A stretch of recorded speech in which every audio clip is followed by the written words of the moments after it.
जय हिंद साथियों, स्वागत है आप सभी का एजुकेशन के एटसेक्स में। रुख करते हैं बिहार की तरफ। देखिए, इस वीडियो को बनाने का मेरा उद्देश्य ये नहीं है कि मैं किसी की नौकरी को यहाँ पर ख़त्म करवाऊँ। मेरा इस वीडियो को बनाने का मतलब बस इतना है कि सरकार के नज़र में ये सारी चीज़ें जानी चाहिए।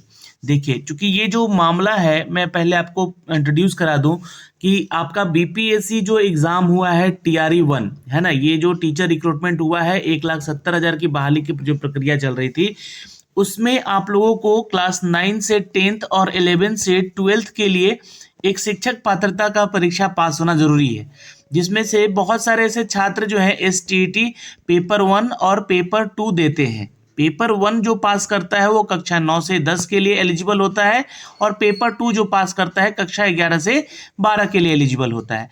तो ये एलिजिबिलिटी आप तो समझ गए। इसके साथ साथ आपका BEd होना चाहिए और आपका ग्रेजुएशन भी होना चाहिए, तो आप जो है यहाँ पे एलिजिबल होते हैं। और अगर आप 11th-12th में जाते हैं तो आपको जो है कोई एक PG कोर्स किया होना चाहिए।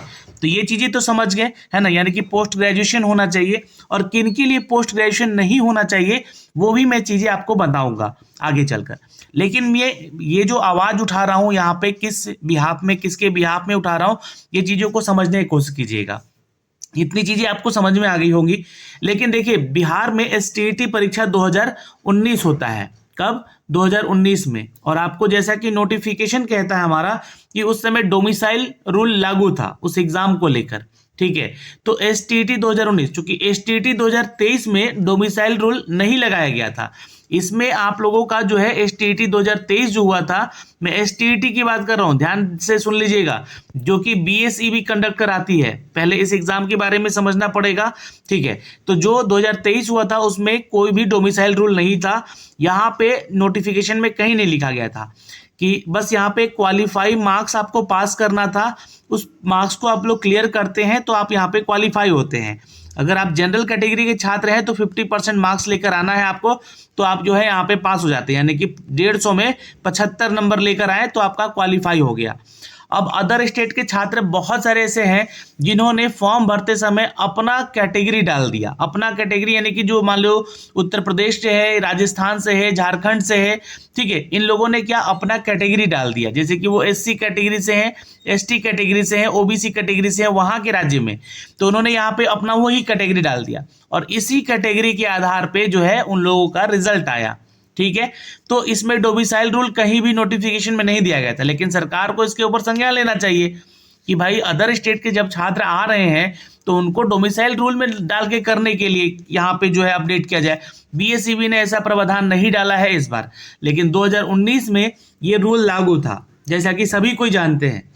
और सोशल मीडिया में ये जो आपका ज्वाइनिंग लेटर वायरल हो रहा है, मतलब ये अपॉइंटमेंट लेटर है, एक प्रोविजनल अपॉइंटमेंट लेटर है जो कि BPSC के द्वारा दिया जा रहा है, ठीक है, जिनका डॉक्यूमेंट वेरिफिकेशन हो जा रहा है उनके लिए। अब ये सारी चीज़ें तो आप लोग समझ गए। मैंने यहाँ पे ये जो PDF है ये आप लोगों को क्यों दिखलाया है, पहली चीज़ तो, ठीक है।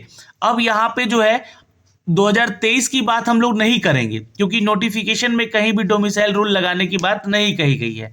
तो जो लोगों ने यहाँ पे अपना STET दिया है अपनी कैटेगरी में, चाहे वो किसी भी राज्य के हों, अगर उस कैटेगरी से वो पास हुए हैं, क्वालिफाई हुए हैं, तो यहाँ पे वो अगली वैकेंसी में आवेदन कर सकते हैं और कर सकती हैं।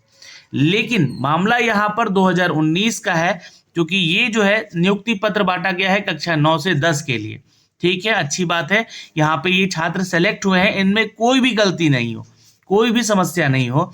लेकिन यहाँ पे अगर डोमिसाइल रूल था तो यहाँ पे आप बताएं जरा कि ये जो है आप लोग उत्तर प्रदेश का एड्रेस दिए हुए हैं यहाँ पे, ठीक है, उत्तर प्रदेश का एड्रेस दिए हुए हैं, और इनको जो है ये जो काउंसलिंग उन्मुखी जो हेतु आमंत्रण किया गया है वेस्ट चंपारण से किया गया है, पहली चीज तो यहाँ पे देखिएगा। और ये जो नोटिफिकेशन है पहले समझ लीजिएगा, ये अभी मैं इसको जो है ओरिजिनल नहीं बोल रहा हूँ, कि हो सकता है कि एडिटेड हो, इट में भी है ना, कि हो सकता है एडिटेड, लेकिन यहाँ पर अगर चीज़ें एडिटेड नहीं है तो क्या, तो यहाँ पे एड्रेस आप लोग पढ़िएगा, इस एड्रेस में उत्तर प्रदेश नोटिफाई किया गया है, ठीक है।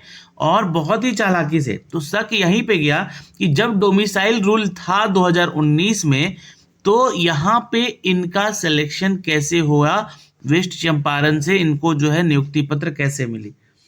और ये केयर ऑफ में बहुत ही बड़ी होशियारी से एड्रेस दिया गया है, जबकि डोमिसाइल लागू था तो उत्तर प्रदेश से सिलेक्शन कैसे संभव है।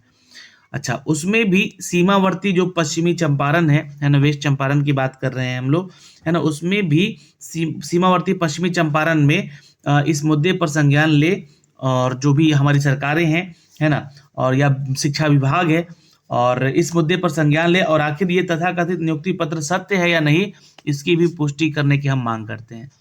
तो ये चीजें मैं आपको क्यों दिखा रहा हूँ, क्योंकि ये ऐसा ही नियुक्ति पत्र आप लोगों को भी मिल रहा है, हर एक सब्जेक्ट को लेकर, हर एक विषय को लेकर। तो मेरा कहना है कि 2019 में जब डोमिसाइल रूल था, तो सर ये एड्रेस के साथ वो कैसे यहाँ पर आ रहे हैं, आवेदन किए हैं, सिलेक्शन हुआ है, तो ये चीज़ें पूछने की, क्योंकि 9 से 10 में STET जरूरी था पास होना, ये तो सभी को जरूरी पता है। हाँ, ये प्राइमरी का होता तो एक बात समझ में आती कि सभी छात्र जो है आवेदन कर सकते हैं यहाँ पे, है ना। अब इस पे सवाल ये भी उठेगा कि बहुत सारे लोग कमेंट भी करेंगे कि उसके हो सकता है कि फादर जो हैं वो सेंट्रल गवर्नमेंट में होंगे, यूपी में ये भी हो सकता है कि मतलब like army, railway, CISF kind job में होंगे, है ना, तो केयर ऑफ में ये दे सकता है, ऐसी बातें आई होंगी।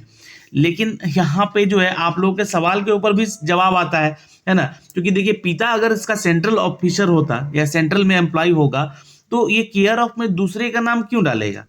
ठीक है, ये ध्यान रखिएगा। ये जो है मैंने यहाँ पे इसको थोड़ा सा हाइड किया है, चूंकि कम्युनिटी गाइडलाइन के चलते ही, चूंकि यूट्यूब तो यहाँ से डिलीट कर देगा वीडियो को बाद में, तो इस चीज़ का मेरे पास ऑफिशियल ये है, मैं इसको टेलीग्राम पे भी शेयर करूंगा, है ना, तो देख लीजिएगा वहां पे कि दूसरे के नाम देने की क्या जरूरत है, पिता का नाम क्यों नहीं डाला गया। यदि अगर पिता बिहार के थे तो बिहार का एड्रेस क्यों नहीं डाला गया, सबका एक स्थायी निवास होता है, वो इन्होंने डाल दिया है। तो ये बात आप ध्यान से देख लीजिए, समझ लीजिएगा। अब इस पे भी आप लोग सवाल उठाएंगे, बोलेंगे कि केयर ऑफ में तो किसी का नाम डाला जा सकता है, बिल्कुल सही बात है।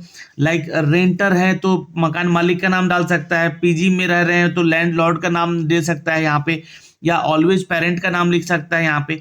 तो एक बात ध्यान में रखिएगा, आपको नौकरी करने बिहार आना है ना, और आप अपना जो एड्रेस है वो एड्रेस डालेंगे कहाँ का, तो अपना परमानेंट एड्रेस डालिएगा ना, ठीक है। और ये एक स्थायी निवास होता है जिसको कि आपको डालना है यहाँ पर, और आपको नौकरी जब बिहार में आके करना है, यूपी क्या PG वालों से क्या मतलब, मकान मालिक का नंबर दे दिया जाए यहाँ पे, तो यहाँ पे समझ में आता है ना।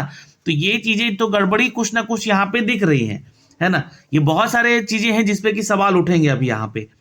अब देखिए इन सभी चीज़ों को मैंने आपके सामने रख दिया है, और मामला कुछ भी हो सकता है, ये हो सकता है कि सही भी हो, गलत भी हो, लेकिन जो चीज़ें हमने अपने सामने देखा है, चीज़ों को रखा है आपके सामने रखकर, आप भी इसके ऊपर विचार कीजिए, और यहाँ पे जो भी आपके विचार आते हैं वो जरूर कमेंट सेक्शन में कमेंट करके बताइएगा।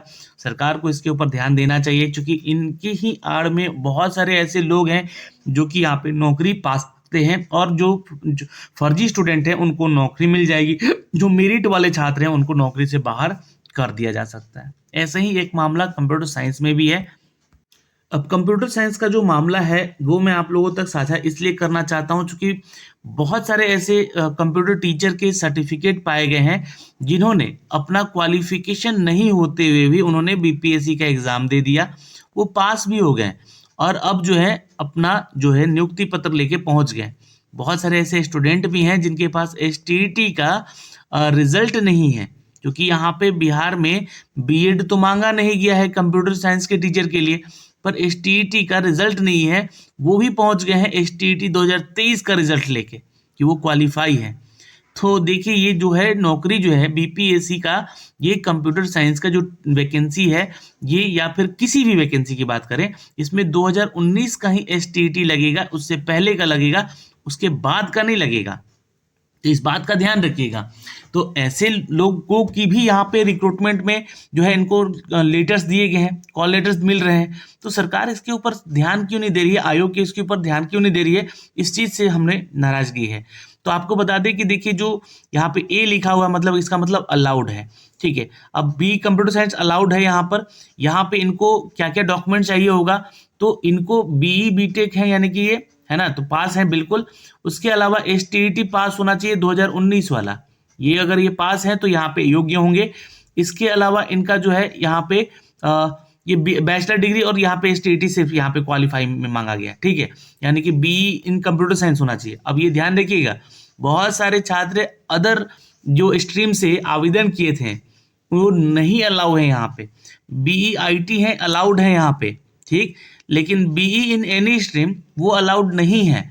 वो अलाउड कब होते हैं, जब उन्होंने PG किया होता है, यानी कि BE के साथ जो है उन्होंने जो है क्या किया हुआ, कोई पोस्ट ग्रेजुएशन का कोर्स किया होता, तो यहाँ पे आवेदन कर सकते थे। यहाँ पे देखिए जैसे कि PGDCA, तो ये पोस्ट ग्रेजुएशन का ये कंप्यूटर का जो है एक सर्टिफिकेशन है, ये डिग्री है, ठीक है, PGDCA। तो एनी स्ट्रीम में वो साथ साथ अगर ये किए हैं तो कर सकते हैं। बीटेक कंप्यूटर साइंस कर सकते हैं, बीटेक IT कर सकते हैं, लेकिन बीटेक एनी स्ट्रीम नहीं कर सकते हैं, ठीक है। और बीटेक के साथ साथ आपने PGDCA किया है तो कर सकते हैं, यानी BE बीटेक के साथ ये सारा चीज कॉम्बिनेशन दिया गया है। MSc कंप्यूटर साइंस है आप तो कर सकते हैं बिल्कुल, क्योंकि ये मास्टर डिग्री है, यहाँ पे मास्टर्स मांगा गया है। आपका ग्रेजुएशन हो सकता है कि साइंस में रहा हो और आपने MSc कर लिया, तो आप यहाँ पे कर सकते हैं। कंप्यूटर साइंस ही होना चाहिए, ध्यान रखिएगा। MSc आपका MSc in any stream not allowed है, ये आपको ध्यान रखिएगा। ऐसा नहीं कि किसी भी स्ट्रीम में आपको जो है PG होगा तो आप अलाउड हो जाएंगे, नहीं, आप ध्यान रखिएगा यहाँ पर, है ना, आपका कंप्यूटर से रिलेटेड ही पोस्ट ग्रेजुएशन होना चाहिए। और MSc in any stream not allowed, MCA allowed है, BCA नॉट अलाउड था, क्योंकि इसके बारे में हमने पहले ही बताया था कि ये ग्रेजुएशन डिग्री है और ये भले ही कंप्यूटर का कोर्स है, लेकिन यहाँ पे इसको अलाउड नहीं किया गया है। और बहुत सारे छात्रों ने फॉर्म भर दिया, रिजल्ट आ गया उनका BPSC का, उनका सिलेक्शन हो गया यहाँ पे, तो ये नॉट अलाउड है, ठीक है। बट BCA के साथ साथ आपने PG डिग्री किया है किसी भी स्ट्रीम में तो चलेगा, क्योंकि BCA आपका एक कंप्यूटर कोर्स है और PG डिग्री कोई भी स्ट्रीम में किए तो चलेगा, इसको अलाउड किया गया है। फिर BCA इन कंप्यूटर साइंस ये भी चलेगा, BSc इन कंप्यूटर साइंस जो है ये भी, देखिए यहाँ पे माफ करेंगे, BSc इन कंप्यूटर साइंस, चूंकि ये ग्रेजुएशन का डिग्री है, ठीक है, सिर्फ ग्रेजुएशन डिग्री है, तो ये नॉट अलाउड है। इसके साथ साथ आपका कोई PG डिग्री होना जरूरी था, तो इसलिए यहाँ पे इसको भी लिख दिया गया है, ठीक है, तो ये अलाउड होंगे। PGDCA plus PG degree any stream allowed होंगे यहाँ पे, यानी कि एक कंप्यूटर के साथ साथ कोई कोर्स है और उसके साथ साथ PG डिग्री किए हैं तो अलाउड है। लेवल A का जो डॉक्यूमेंट्स है जिनके पास, है ना, DIOG का, तो वो अलाउड नहीं है। लेवल B के लिए भी है सिर्फ, तो अलाउड नहीं है, लेकिन वही डिग्री के साथ साथ आपने PG कर लिया है किसी भी स्ट्रीम में तो आप अलाउड हो जाएंगे। और आपको जो है यहाँ पे लेवल B के साथ कोई PG डिग्री किए हैं तो भी आप अलाउड है, क्योंकि ये क्या है, एक सर्टिफिकेशन कोर्स है कंप्यूटर का ही, और आपने PG भी कर लिया है तो आप अलाउ हो जाएंगे। C लेवल का मिनिस्ट्री ऑफ ICT कोर्स किया है विथ ग्रेजुएशन तो अलाउड है। MCA किया है 3 साल का या 6 सेमेस्टर कहते हैं उसको, तो अलाउड है आप यहाँ पे। तो ये सारी चीजें हैं यहाँ पे जो कि दी गई हैं, A फॉर अलाउड है, इंडिकेट किया गया है। और देखिए it's not an official table, ये चूंकि ऑफिशियल टेबल नहीं है, बट ये जो चीजें निकाल के लाई गई हैं ये STET 2019 और BPSC TRE के ही रिगार्डिंग ये तैयार करके आपको दिया गया है। तो ये एक टेबल है जिसमें कि कंप्यूटर साइंस वालों का यहाँ पर जो है क्वालिफिकेशन बताया गया है, ये चीजें हैं तभी आप अलाउड होंगे वहां पे। पर ऐसे बहुत सारे अभ्यर्थी हैं जो कि ये नहीं होते हुए भी उन्होंने BPSC का एग्जाम दिया, क्वालिफाई हो गए और STET 2023 का सर्टिफिकेट जो है मिल गया है उनको, वो लेकर वहां चले गए। तो इसमें तो उनका भाई डिस्क्वालीफाई हो जाएगा, क्योंकि 2023 का STET नहीं मांगा गया है, 2019 तक का मांगा गया है। तो इसके ऊपर भी सरकार और आयोग ध्यान दे, ऐसे शिक्षकों की नियुक्ति होगी। और एक मामला पहले से भी चल रहा है 2019 का कोर्ट केस वाला, है ना, वहां पे भी अभी मामले को मैं लेकर आऊंगा जल्दी आप लोग के लिए, उसके ऊपर अपडेट करूंगा। बहुत सारे ऐसे छात्र हैं जिसका कि सिलेक्शन यहाँ पे रुक सकता है, और कंप्यूटर में शिक्षकों की भर्ती को लेकर सही ढंग से यहाँ पे जो है अभी तक जो है क्लियरेंस नहीं दिया गया है कि इनका जो है सिलेक्शन कैसे किस बेस पे किया जा रहा है। और इसका भी रिजल्ट आ चुका है BPSC TRE का कंप्यूटर साइंस का, तो आप लोग जाके देख